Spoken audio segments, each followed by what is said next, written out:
G'day boys and girls. Today we have something very cool in store for you. I've been in contact with Legend of Total War over the last few days and we decided to collaborate on this video together. I hope you enjoy. Legend of Total War here, and I'm here with Simpsy Total War, and we're going to discuss some Warhammer stuff today. How's it going, Simpsy? Why are you calling me Simpsy? Motherfucker. MajorKill. Oh, right. The other Aussie on the block. You both sound exactly the same. Sorry, I got confused there. Oh wait, that's racist. Right. You can't be racist towards yourself. That's true, but we can try. So, what have we got on today, Legend? So, we're going to discuss 5 different topics of Warhammer Fantasy, so not necessarily Total War Warhammer, and we're both going to argue 5 different categories with 5 different characters for those categories. It's going to be pretty one-sided. Obviously, Legend, he's good at playing Total War, but he knows, fuck all about the lore. I'm a lore master, so this should be a pretty easy win for me. Yeah, I'm out of my element here. Yeah, so that's okay. I'm used to that. It's fine. Alright, so the first one is best caster. So who's your pick for best caster in the Warhammer Fantasy? There is obviously only one option here. Everyone knows him, he's in the game, and it's Lord Croak, the venerable Lord Croak. And he, a quick intro on him and why he is by far just shits on everyone. He can create mini suns. He creates a force field that lasted for years. He's killed hundreds and thousands of demons, and he died and can still come back and shit on everyone. So that's my little taste on him. But who's your caster? Who do you reckon beats Lord Croak? Okay, I reckon this guy shits on everyone. I'm going with Nagash.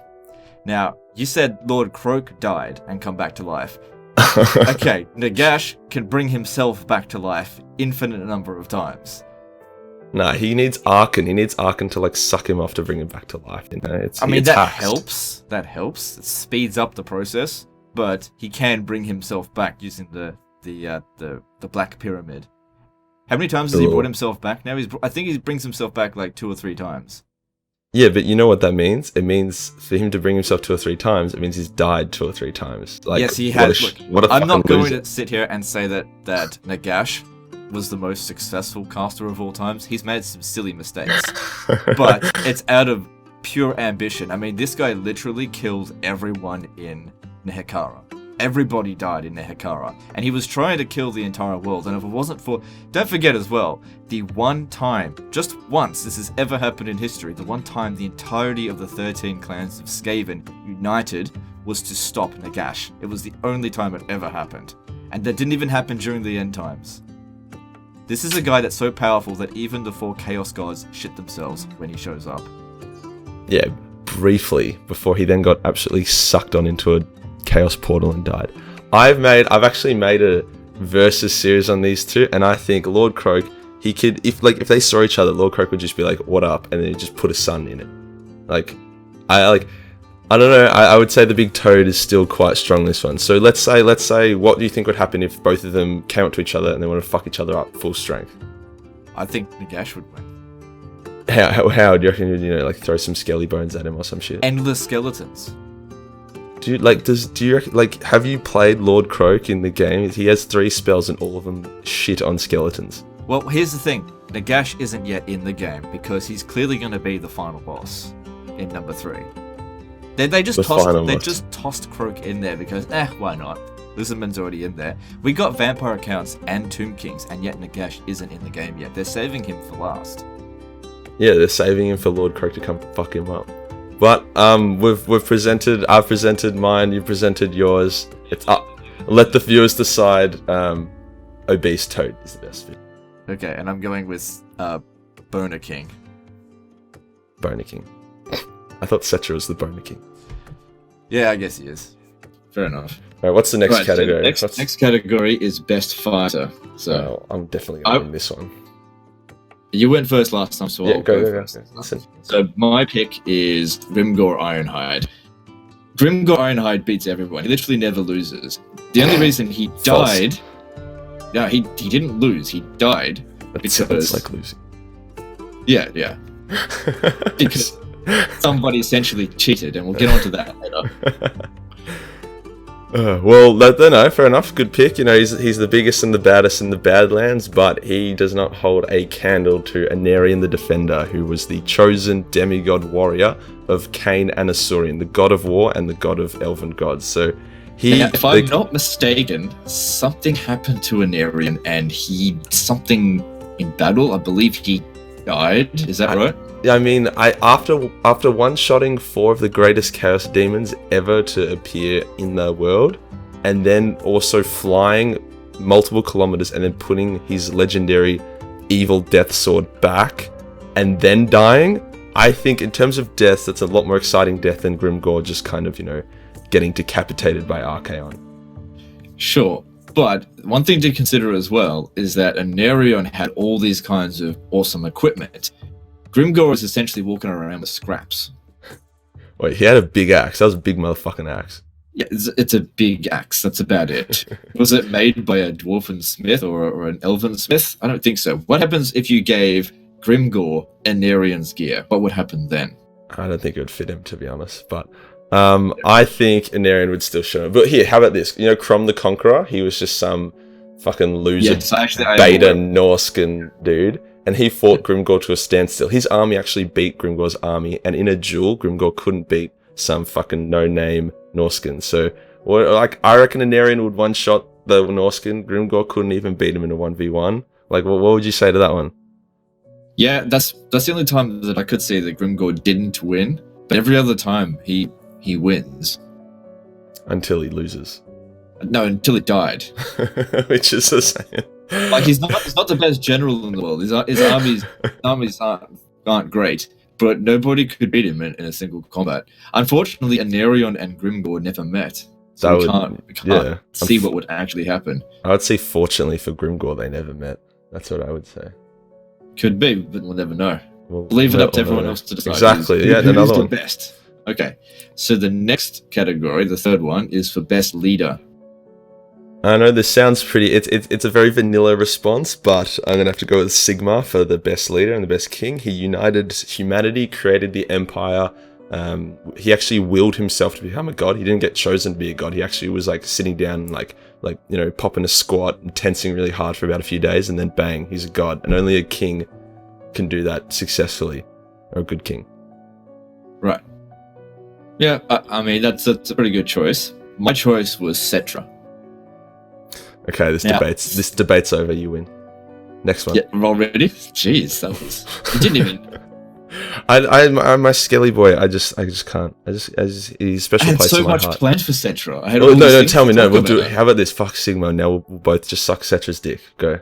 Why is Cetra the best king? And then I'll say why he's the best king as well. Oh, jeez. I didn't think it'd go down this way.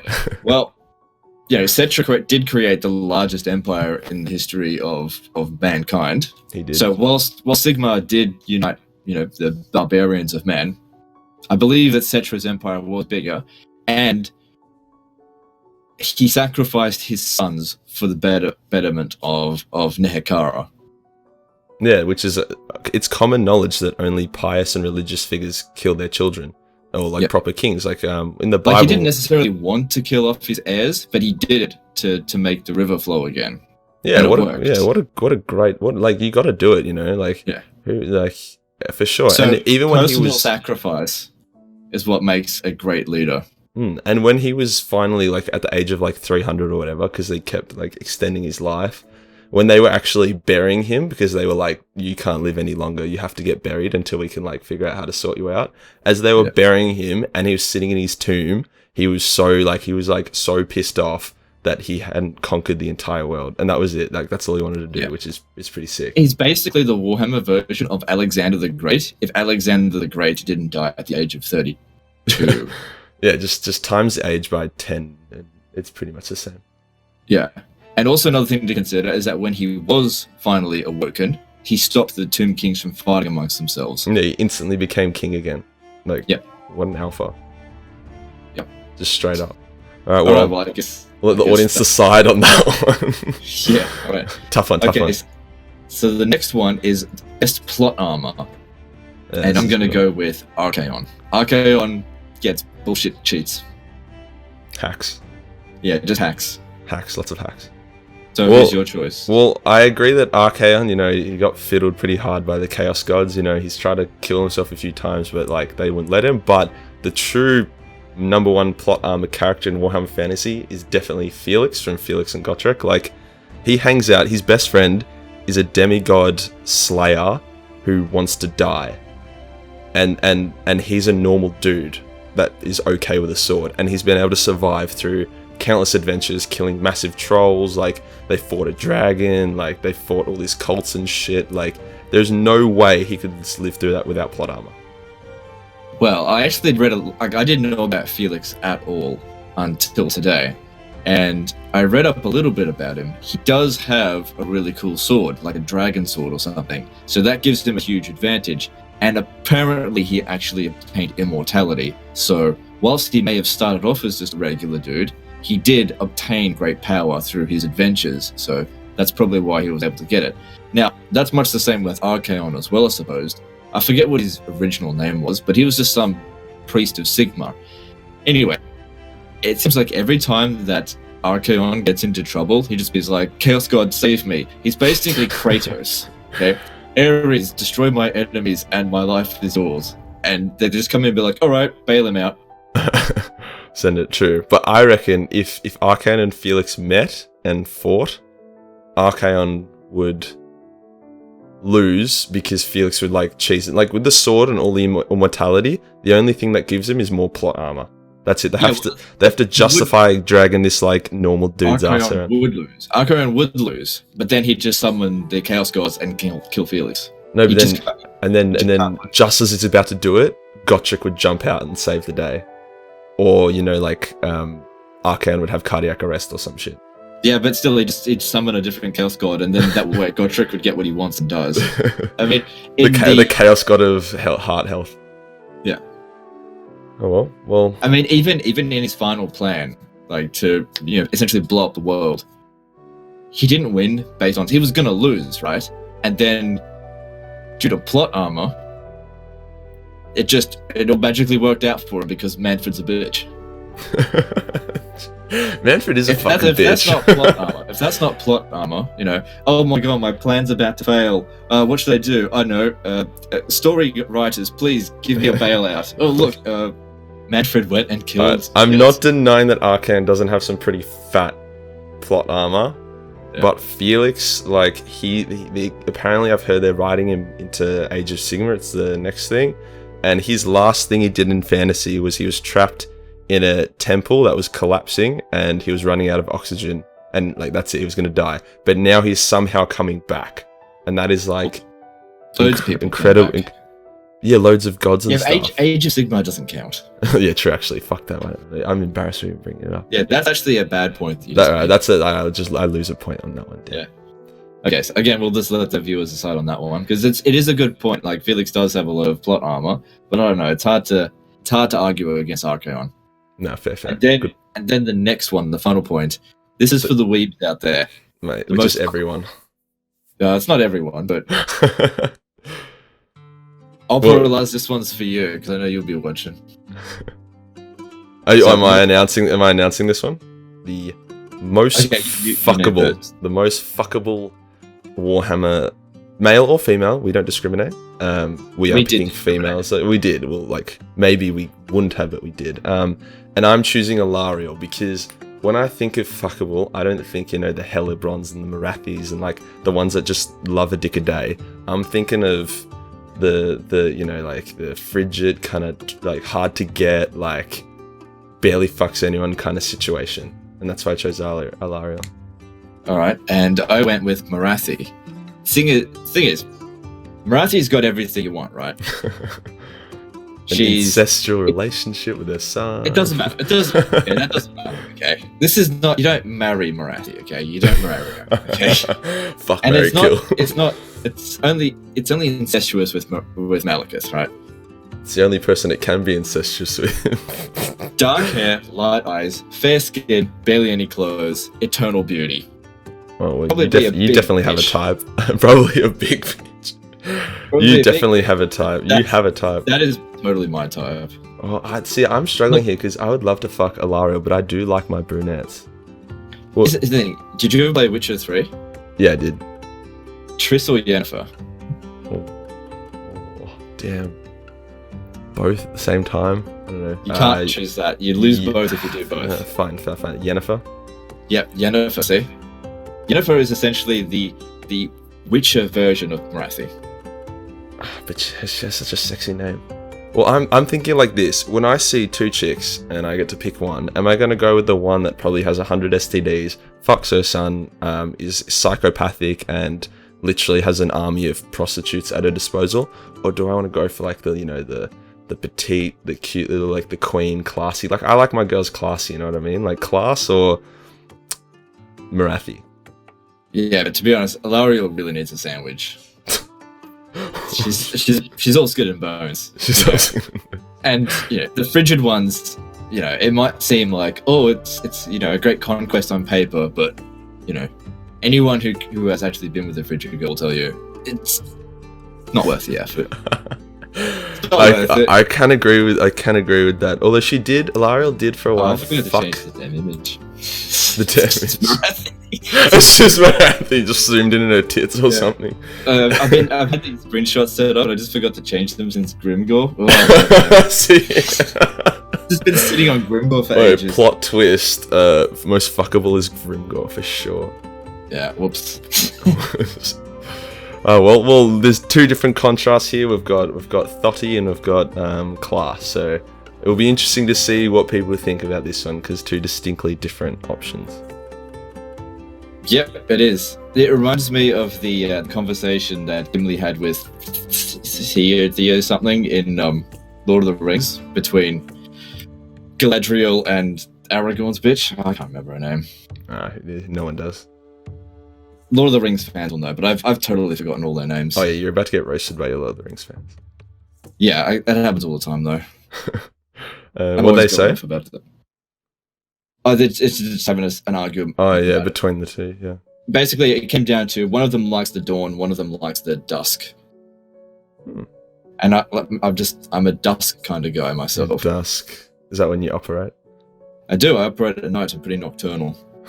It's probably why I went with Nagash as well. Mate, you're saying I like skin and bone, and then you pick Nagash. Like, what's going on there? I need some continuity. Yeah, but I wouldn't fuck Nagash. Yeah, fair. That'd be weird. Yeah, that would be weird. Probably get chafing. All right, well, that sorts that one. I'm feeling confident that I have convinced everyone of the situation. Best of luck to you though. You did try really hard. Yeah, I did the best I could. But your knowledge of lore is much better than mine. That's all right. If we ever played a custom battle, you'd beat me before we even ended the deployment phase. So. Yeah, I've never done that before. Then you haven't versed me. Well, It was good to chat to you today, mate. It was good to sort this list out, and it was good to do it. Okay, well, that's it in this video. And if you haven't checked out MajorKill, I'll leave a link in the description. He's got a whole bunch of lore videos that you can check out, because I don't really cover the lore that much. But I didn't see many Total War Warhammer gameplay, so you'll have to put some of that on your channel at some point. Oh, mate, that was early days. Failed miserably, didn't crack 1,000 views. Oh, well then... Don't check those out. Fair enough. Yeah, oh well. And I'm sure my lore videos wouldn't even crack 1,000 views either, because I don't know what I'm talking about. Right. Wait, you think I know what I'm talking about? Alright, well, okay. Thanks for having me. No worries, and we'll see everyone next time, fuckers. Fuckhead.